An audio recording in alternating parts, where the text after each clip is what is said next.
बेवफा मुझे बता, अरे नहीं रे, दिया जो जख्म दिल में अभी तक है हरा। अरे बेबी माफ कर दो, गलती हो गई। दीवाना तेरे प्यार में पागल मैं हो गई हूँ, जान लो।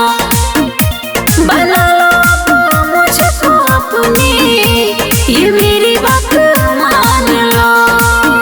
झूठी थाली में नहीं है मुझे खाना, क्या? चल हट बेवफा।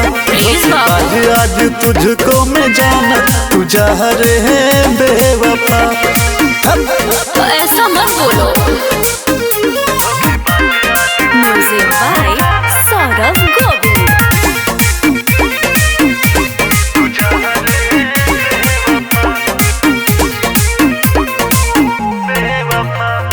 ऐसी वैसी लड़की न मुझे तुम समझो, खेतों में न आई हो, मुझे माफ कर दो प्लीज बेबी।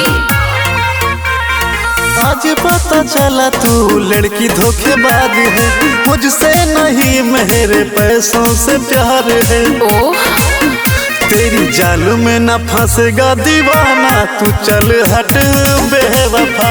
झूठी थाली में नहीं है मुझे खाना, तू जा रे बेवफा।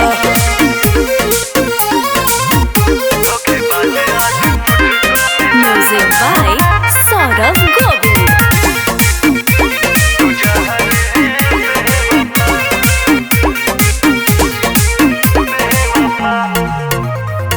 प्यार में तेरी दीवानी बदनाम है, सुखदेव दीवाना मेरे दिल पे तेरा नाम है, कसम से बेबी। नाम मेरा जोड़ के तूने नाम कर लिया, मीडिया पे मुझे बदनाम कर दिया। ऐसा नहीं है, तुझे पवन के सारी ने पटाया, तू चल हट बेवफा। झूठी थाली में नहीं है मुझे खाना, तू जा रे बेवफा।